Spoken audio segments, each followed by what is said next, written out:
Hi, everyone. Hi. Welcome. So I am Dr. Alison. I am the Forever Freckled veterinarian. And I am Dr. Katie. I'm her twin sister, and I am the Forever Freckled pediatrician. Hey, Kate. Hey, Al.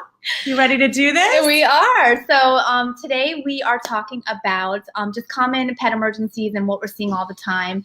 And Katie, as a pediatrician, is going to chime in on some emergencies she's seeing in the ER. Believe it or not, pets and kids have very similar issues. They do.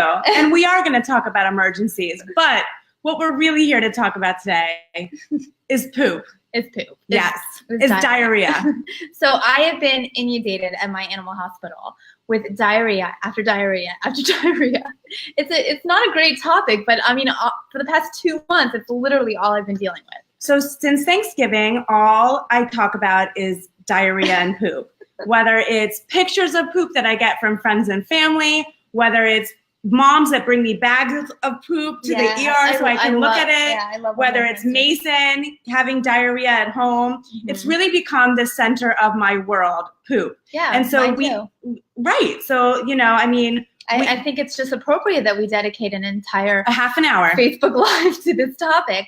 We're super excited. I want to thank Febreze Wash and Odor Eliminator, which we'll be talking about in a second, for sponsoring this wonderful discussion on holiday emergencies and hazards and diarrhea and poop. And so we want to thank them, and we were going to talk about that more a little bit into the Facebook Live.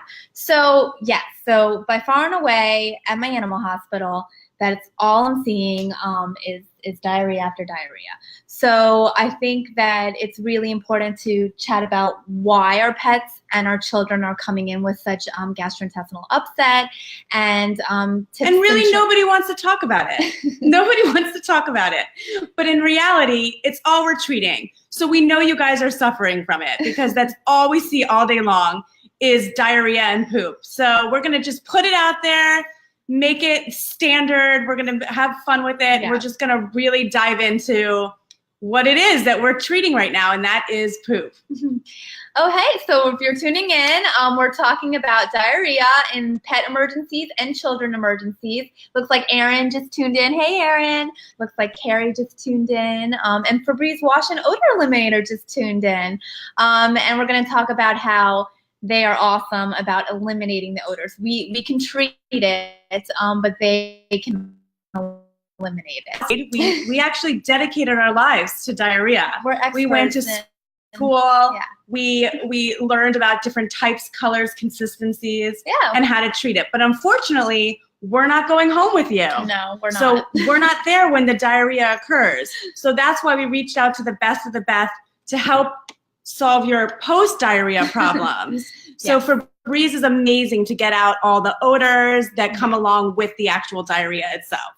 So this actually goes in with your laundry detergent, and it eliminates the odors, and that's why I love it so much. It doesn't just like neutralize them or mask it, it actually eliminates all the odors, and it just simply goes in with your laundry in addition to your laundry detergent.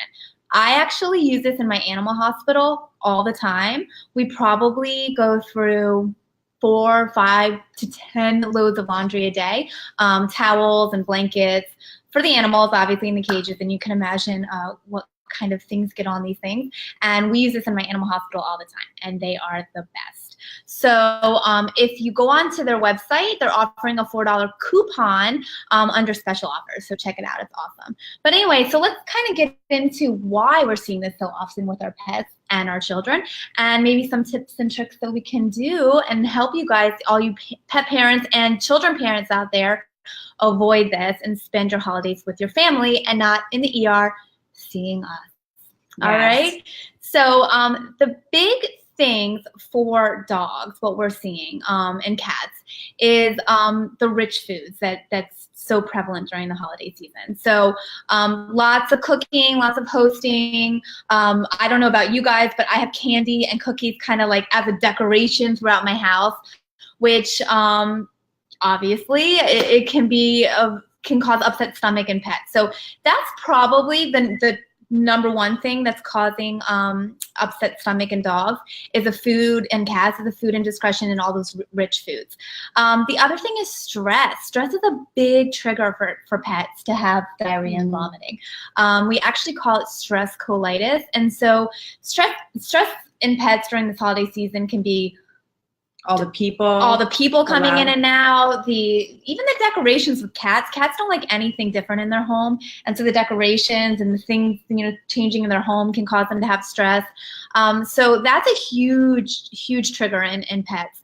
And finally, obviously, a lot of people are traveling during the season, and so we see a lot of dogs that are boarding and cats that are boarding at different facilities, and we always see diarrhea after they get back from the boarding facility. I think it's a mixture of them probably getting some treats from the people there that they don't normally eat, but also, again, the stress of having to not be at home with their people who they know, and all the other dogs and cats. So if you are just tuning in, I'm Dr. Alison. I'm the Forever Freckled veterinarian. And I'm Dr. Katie, her twin sister. And I'm the Forever Freckled pediatrician. Yes. And we are talking about diarrhea. And emergencies and stuff that's happening during the holidays with the pets as well as the kids. And believe it or not, they're very similar problems that we're seeing. Katie is inundated in the ER with upset bellies and diarrhea, and it's all I'm seeing at my animal hospital. Luckily, we are sponsored by the wonderful Febreze Wash and Odor Eliminator, who's been kind enough to sponsor this to help all our parents out there with this issue. And they're amazing. We use them in my animal hospital to do our laundry. It goes in with your laundry detergent, and it actually eliminates the odors. So let's talk about kids, because we have a lot of parents out there. And even as a pediatrician and a mom, I'm dealing with diarrhea and constipation. Yep. And so I think it's important, education is power, of understanding why this is happening during this time frame. Yep. So since Thanksgiving, it's really when it started. Yep. We start to get a real influx of belly pain and diarrhea. And it's twofold. It's for two reasons. One, because your children are eating, we're going to holiday parties, they're going to Thanksgiving, they're doing sleepovers, they're out, school is out, and they're doing activities. And a lot of times it's centered around food, right? And a lot of heavy desserts. So children eat a lot of breads, rices. These are food stuffing. These are things that are very prevalent during the holiday season. And these clog up our pipes. So a lot of children will suffer from constipation. But what the problem with constipation is you actually get a lot of diarrhea with that constipation. It actually goes around the ball of poop that's sitting in your colon. So it really causes for a messy and smelly situation. Wow, so she really is an expert on poop. That's really, I am. And I actually love poop, you guys. But I do. I have a passion for poop, so this is a great Facebook Live for me. I've always had a passion for poop. I love talking about poop. And on top of my poop, there's diarrhea that a lot of kids eat very rich foods, high in sugars, high in salts, and those actually it causes a lot of diarrhea, similar to pets. And that's what happens with pets. And so we do find that children are coming in and they have a lot of diarrhea, a lot of constipation. And, in order to, are we going to talk about tips now, or you want to get to that in a little bit? In a little bit. Okay. But that's interesting that, so similar to dogs, the rich food causes, them to have upset bellies and result in diarrhea, but they don't really get constipated. So that's a little bit different than with children. But that makes sense that the different starches and cakes and is probably contributing them to they're not normal scheduled food. And they're not drinking the way that they normally drink. They're not taking in the water. Their sleep patterns have changed, and all of this affects the way that you digest food. There's also foods that might cause allergies that you maybe weren't exposed to before the holidays, but all these holiday foods have a lot of nuts and things that can be triggers for allergies. So that's also something that we do see is that type of upset stomach as well. Dogs and cats get diarrhea from stress. Do kids get diarrhea from stress? They can. It's not as profound. We see a lot of heartburn with stress, but you can, absolutely. Okay, that's interesting. I'm a little, let's go back to your comment that you love poop. Should I be concerned as your sister that you are passionate about poop? No, and you know, if I'm a doctor. I'm a pediatrician, and I deal with poop a lot. Moms, don't be embarrassed to bring me your stool cultures, your poop. So I think if this is true, I mean, as your twin sister, I'm a little concerned because I obviously, like, as doctors, we're exposed to all this, but like to have a passion for it is, I don't know, it's a little concerning. But I was gonna say, if you really love it so much, you should come to my animal hospital. No, I don't like pet poop. My passion for poop is isolated to children. Oh, I was gonna say, because I not only get to see it and treat it on a regular, at least 10 times a day, my clients love to bring me bags of the poop. They love to send videos of pictures of the friends. Aftermath. They drop you pictures of their children's poop. What color is this? Is this a dangerous color? Should I be worried about this? So that's one of my favorite parts, is getting all the videos and the pictures from my pet parents of and I particularly love when they bring in vomit. I guess I can kind of get the fecal sample, the poop sample, because we will check for parasites. That's probably not as common in kids, but we see that commonly in dogs.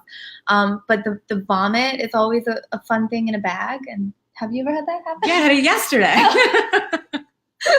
Okay. Yesterday, actually, when I was in the hospital. I mean, I'm always very nice about it. And Febreze is great for vomit too, by the way. Yeah. I mean, we're focusing today on poop, but don't forget there are other things that happen with upset stomachs. Right. So it's really good to have. It's a must if you're a parent or a pet owner. You need to have this in your closet. It's very, very important. I also was talking to Alison. A lot of people are traveling right now. A lot of people, and they're going in cars. Yeah. And that causes, we have a nephew, Alison's son. We call him Lukey Pukey. He gets really upset stomach during long travels. Oh, so Rob just tuned in. Hi, Rob. Hi, Rob. And so it's important to have something to mask those smells, to pre-treat the smells. It actually eliminates the smells. So that's what's awesome about it, is it doesn't just mask them. Like, you know, like candles and things like that will just kind of put an odor around so that you're not smelling the actual odor. This actually eliminates the odors. And it's great for not just pet odors, but really anything. I actually use it in my house all the time. We have throw blankets everywhere. And I clean my blankets at least once a week, because we have a huge 140-pound St. Bernard that lives in our home. She belongs in the Arctic. But so I routinely clean all my throw blankets, and it's awesome for that too. So, but if you're just tuning in, I'm Dr. Alison. I'm the Forever Freckled veterinarian. I'm Dr. Katie. We are talking about just upset bellies during the holidays and common things we're seeing in the pet emergency hospital as well as in the children ER. Yeah. And kind of like we talked about, very similar things that we're seeing. Actually, we're so inundated with vomiting and diarrhea mainly, that we've kind of like named it something. We've kind of Oh yeah. When we talk on the phone, we do. We call it the holiday season, and what do we call it? The holiday poos. That's right, everyone. You heard it here. We named it the holiday poos. Yes. And luckily, Febreze Wash and Odor Eliminator is here to help with the holiday poos. Yeah, that's true. We're here to treat it for our pets and our children, and they're here to eliminate the smells. To clean up the aftermath of it, because we won't promise we can't do that. So anyway, let's talk about the tips to try to help prevent children and pets from coming into the doctor's office and the ER with diarrhea. Like, so what are your best tips? The pet lovers out there, you know, tell us what we need to know to prevent people coming in and having upset stomach, diarrhea, and vomiting. Okay, so my number one tip for preventing diarrhea and vomiting would be to make sure all the food is up and put away. I mean, if you can avoid getting your dogs and cats like from actually consuming or eating the rich foods, that would be the number one thing. Also, a great tip is, if you know that your pet, for instance, is going to be boarding, or you're going to be having house guests, or there's just going to be some, you know, change in their normal household that's stressful for them, I actually start them on probiotics that you can get from your veterinarian. I have them at my hospital a week ahead of time. So kind of gets their GI tract like Good more tip. yeah. So probiotics a week ahead of time. Some really good like just natural remedies at home that you can do are white rice mixed in with the food and canned pumpkin. Canned pumpkin has a lot of fiber in it, and so it'll help bulk up the stool. So those are my top tips like would be so canned pumpkin and white rice if your pet does have diarrhea. Probiotics a week prior to any stressful event or boarding. And then, of course, being super, super cautious about keeping all the rich foods out of the way of pets. I wonder if pumpkin works with kids. I've never heard of that before. The white rice we absolutely do recommend. You want to put your child on what we call a brat diet when your child's having diarrhea, and that's going to be bananas, applesauce, rice, and toast. And those types of foods help to bind and decrease the amount of diarrhea. You also want to make sure for children that they're drinking a lot of water if they start to have upset stomach and you're noticing that they're not like having bowel movements every single day or every other day. They're complaining of pain when they have bowel movements. Those are signs that your child might be a little stuffed up, and you want to significantly increase the amount of water that you're giving them and decrease the amount of starches that you're giving them. So if you're giving them, for instance, chicken and rice, you want to give, you want to give chicken and rice, like a much smaller portion of rice instead of like rice and chicken. You want to change over the proportions of what you're feeding them with the starches that you're giving them, the high carbohydrates. That's interesting. So my children always get constipated, Dr. Katie. I know, Allison. I get the frequent telephone calls about it. So, and then my husband and I are always like at each other's throats about which foods we should be feeding our kids and which not. So Kate, can you like tell me when your kids are constipated, or if they have a history of being constipated, what are the foods that you should always avoid? Okay, so you want to avoid any, similar like how you're like dieting, you want to avoid high starchy foods. Okay. Potatoes, rice, white breads, those types of things that are actually going to act as a binding agent and stuff them up. What about I heard bananas you want to avoid? Well, actually we use, banana has a good source of fiber in it. Okay. But really the most important thing is that you increase your water intake, that your children are drinking tons and tons of water and that you're eating a lot of fruits and vegetables, things with high fiber in them. So that was actually going to be my next question, because again, my kids deal with this on the regular. What foods do you recommend to avoid constipation and help regulate the GI tract for children? So similarly to what I just said, I don't know if you're paying attention, but I just answered that question for you. I'll go over it again. So I'm just trying to help the viewers out here, so that, we reiterate and we stress the important foods to give our children to avoid constipation. Okay. So it's going to be lots of water, fruits and vegetables, and things that are lower starch based. You want to do more protein, less carbohydrates. And I just have to say hi to my friend Flo, one of our nurses that is one of the soldiers in diarrhea with me and constipation. She knows it. She's one of the nurses. She's an expert. And then we actually got a question about pets. Well, if you're just tuning in, I'm Dr. Alison. I'm the Forever Freckled veterinarian. And this is Dr. Katie. I'm the Forever Freckled pediatrician. And we are here partnering with Febreze Wash and Odor Eliminator. And we're talking about the holiday poos. Oh my God, we're tired. I know, sorry. All right, maybe we had one too many cups of coffee. We definitely had too much coffee. But basically what the holiday poos are is that it's just both of us we're inundated with diarrhea. So we're just talking about tips and tricks to prevent your pet from getting diarrhea and ending up in the ER, as well as your children from ending up in the ER. Ooh, I think this is a good topic. I'm gonna switch our angle here. Okay. When do you need, your dog has diarrhea. They ate the scrap of floor, they ate off the, the leftovers on the floor, and all of a sudden you have diarrhea. You're cleaning up diarrhea in the middle of the night. When are you saying to yourself, this is a problem and I need to go to the veterinarian in order to figure out why how bad this is and start to get worried about the diarrhea itself? Okay. So that's a great question. So Katie's asking actually, when do you bring your pet to the veterinary hospital? When is it an emergency? What are the signs? So isolated diarrhea doesn't have any blood in it. The pets are acting normal and okay. It's not So much. You could try just those home remedies that I talked about, like the white rice and the canned pumpkin, and maybe like a little bit of blander food. So you can try that at home. I would say that if it's excessive, like I have pets coming in that are literally just they're nonstop. They're starting to act lethargic, so I call it systemically ill, like they're acting lethargic. Explain to the average person, like what you mean by lethargic. Lethargic means mopey, lying around, not their playful, active themselves, not wanting to eat or drink. Those are all kind of signs that I say the pets are acting systemically ill, and you want to bring them into the animal hospital.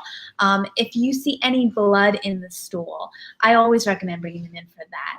And I tell people, one episode of vomiting you can kind of watch and see, but any more than that, always with vomiting, you want to bring them into the ER. That's really important. Those are my top tips for pet parents out there to bring their pets into the ER if they're sick. Kate, how about you, the pediatrician? How should a mom or a dad know when they need to bring their child into the ER? Because this is a big one, and nobody wants to end up at the ER with their kids. So a lot of people have a low threshold for diarrhea. Okay. They come in, their kid has 2-3 episodes, and they're worried about the diarrhea. And I would say that might be something that you can address with your pediatrician. Okay. Things that you absolutely want to come to the ER for, or to the pediatrician. Blood in the stool, similar to dogs. If there's blood in your stool, that needs to be evaluated. Yep. White mucus in your stool is another one, or mucus that's in your stool.